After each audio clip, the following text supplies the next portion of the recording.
So there's me, Matra, Jill, Hi. Wayne, Kim. Alright. Everyone is always talking about technology, whether it's the latest smartphone or the brand new update of Facebook. And now we have all different types of social media to the point where you can't even keep up with them without being on your phone all time. When I was younger, I used to scrapbook with my mom, and you had to go and wait for the film to be developed to put it in a book that would never be finished. And when people you hadn't seen in a while came over, they would look through your photo album and see what your family had been up to while they were away. Typically, you would sit with them and tell them stories that went along with each picture. Now we have Instagram, where you can upload pictures instantly and post a caption to explain what you're doing. Twitter, to post a play-by-play of everything you're doing in every second of the day, to keep your friends informed. And if you want to post a bunch of pictures at once and update your status at all moments of the day, you can use Facebook. These are how my generation stays in contact with each other. We text, but only rarely. That used to be the main form of contact, but now even that's coming obsolete. No one ever makes phone calls anymore. It's like pulling an arm and a leg to get someone to answer the phone. No one ever has time for face-to-face contact, and because when we aren't at work or school, and even if we are, everyone is sitting around on a piece of technology, and the next thing you know, the day has escaped you. We also used to go outside and play or come up with ways to entertain ourselves when friends came over. Now we sit in front of a TV or a computer or your phone, only looking up to share something we thought was funny. Even in our face-to-face interactions, we cannot get away from technology. Is technology really the problem here, or are we evolving to become a society that doesn't interact with each other? When you go to pick up a friend from their house, or they come to pick you up, no one knocks on the door anymore. You get a text or a phone call saying, "I'm here, come outside." When you go out to dinner with your friends, everyone is on their phone doing a number of things, so no one actually holds a conversation with you.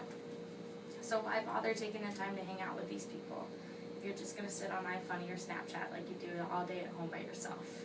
We shouldn't need to get a game to play at dinner where you have to put your phone in the middle of the table and that unfortunate fool who picks up their phone has to pick up the tab. You should be able to hold a conversation with the people in front of you and not need to check your phone. Whatever someone is texting you can wait. Technology is creating a generation of narcissistic people. You have an audience there at your disposal whenever you have a thought you want to share. And it's teaching generations to be self-centered and self-absorbed because you're competing to get the most amount of likes, friends, or comments on your profile. Half the people you're friends with on Facebook probably don't know anything about you and wouldn't come up to you if they saw you in public. Narcissism clearly leads to more social media use, and social media use leads to positive self-use, and people who need self-esteem boost turn to social media. On another note, how are we supposed to get to know someone if we don't actually talk to them? Sure, we have all of this social media to get in contact with people, but we never actually know if these are real people or what they're telling us is true.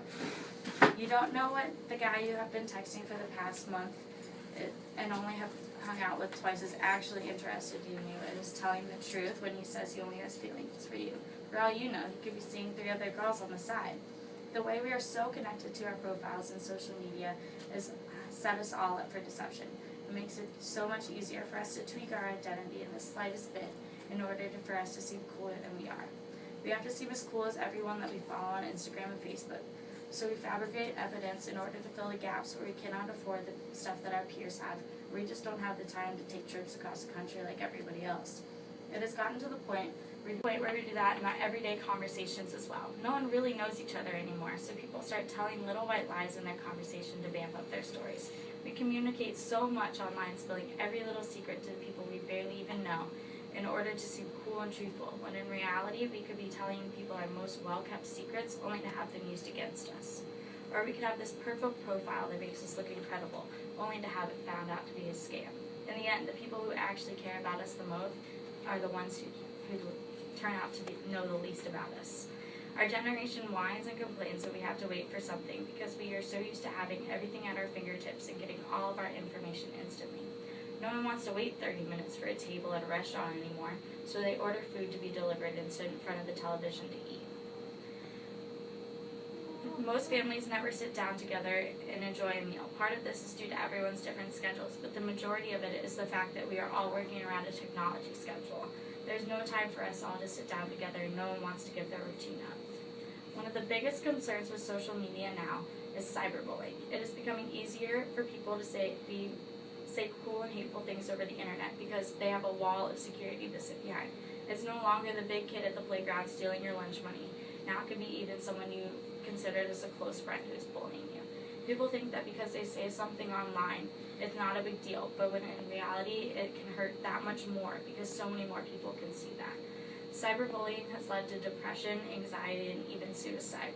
In her article on social media and today's youth, Andrea Ernest stresses that social networks are detrimental to teenagers and children because communication skills are affected. Users can become addicted to these sites, and cyberbullying is prevalent.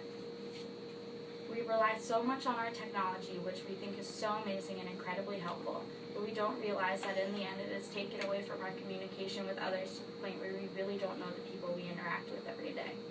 Not to mention the fact that kids these days can't hold a coherent conversation with people.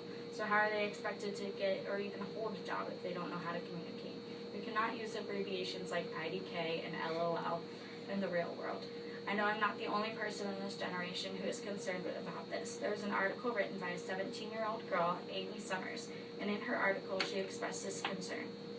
I, as a 17-year-old, honestly believe that social networking is having an impact on the social skills of today's youth, and I'm worried about the effect that it will have for my friends and peers in terms of employment. This is a sad fact because in years to come there will be no interactions, and I fear that our children won't know how to communicate with their peers or their grandparents because of the growing technological barrier, not to mention be able to get a job. This is something that we need to work on and fix immediately. Thank you.